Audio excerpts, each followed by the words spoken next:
Hi, good morning guys. Gusto ko lang ikawan ng vlog ang pag-aalaga namin sa tatay ko everyday. And siya ay bedridden na. At sa araw na ito ay lagi niya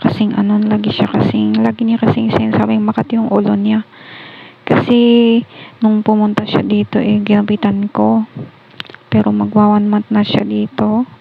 Humaba yung buhok niya.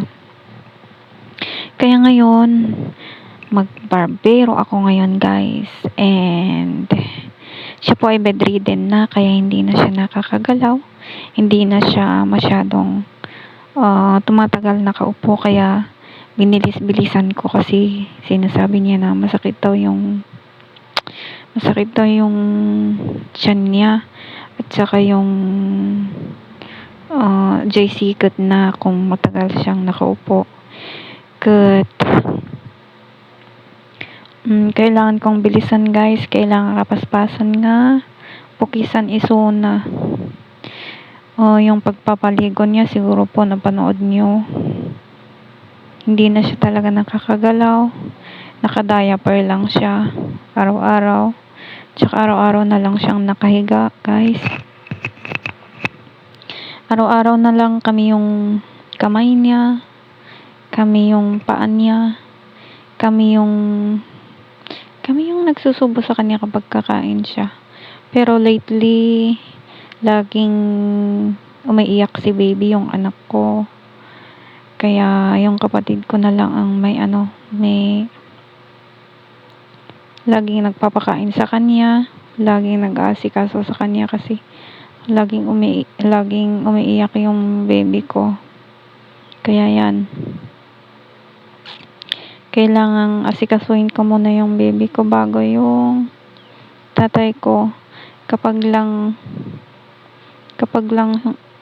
okay yung pakiramdam ng baby ko, kapag lang hindi niya ako hinahanap, saka ko naaasikaso yung tatay namin.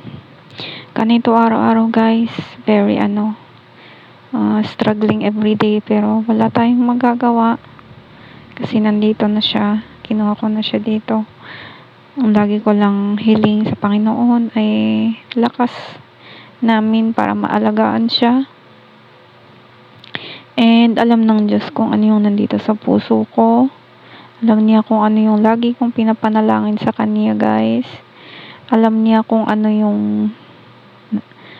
talaga kasi lagi ko sinasabi sa Kanya na, Lord, let your will be done.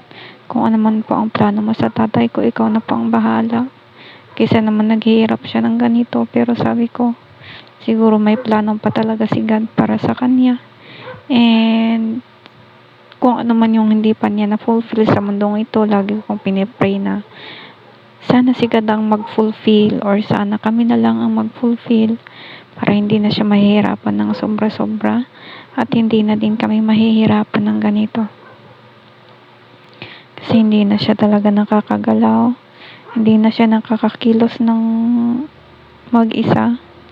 Kailangan talaga siyang buhatin, kailangang subuan, lalo na kapag hindi siya nakakaihi, kailangang i-catheter. We have to do it and we have to be with him every now and then kasi noad dalamok madi na maaramid or madi na mapatay kasi hanon isunan nga makakuti karo jay ima nga na-stuck kasi nga tumigas na. Struggling everyday guys pero walang magagawa. Ano man ang plano ng Diyos, siya lang nakakaalam.